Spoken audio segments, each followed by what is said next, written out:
मिजाज देखा चढ़ली जवानी में नया आँख से का ज्यादा बोलो बात बिगड़ जाएगा ज्यादा बोलो बात बिगड़ जाएगा। अभी पता नहीं है कि कौना जिला से पाला पड़ल बा। कौना जिला हो?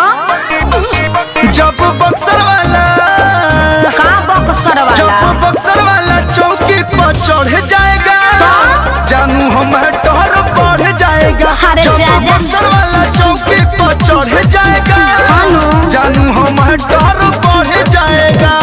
बुझलू हल्का में मत ली हो तो हम भी छोड़ने वाले नहीं हैं।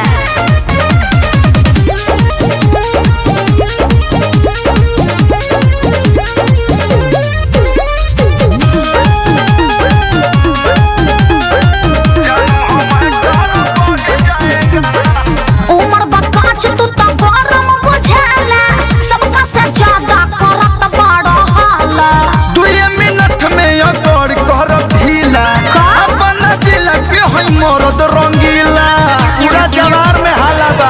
अरे हटा ना उमर बकाच तू तो गरम बुझाला सबका से ज्यादा करत बड़ हाला 2 मिनट में ये कर ढीला कैसे अपना जिला के है मरद रंगीला।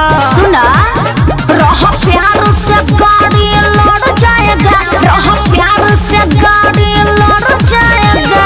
अरे हम प्यार से क्या जबरदस्ती भी मनाना जानते हैं। बाघ जिला बुझल जब बक्सर वाला का बक्सर वाला जब बक्सर वाला चौकी पर चढ़ जाएगा सोना हो डर बढ़ जाएगा। जब बक्सर वाला चौकी पर चढ़ जाएगा जानू हम डर बढ़ जाएगा।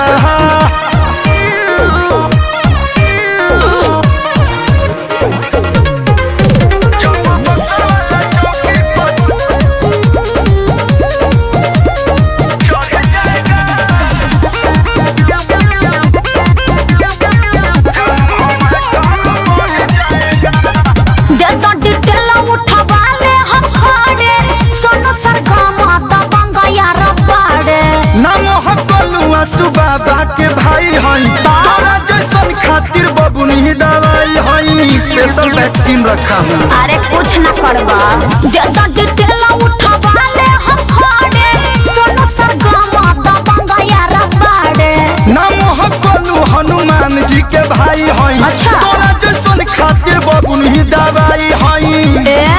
झटका मारब जमीन में गड़ जाएगा झटका मारब जमीन में गड़ जाएगा।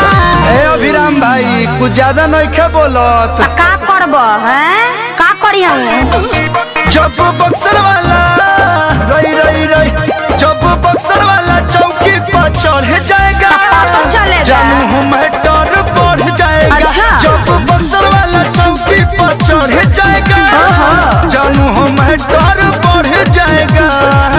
ले आओ रे 2000 हट पागल कहीं का।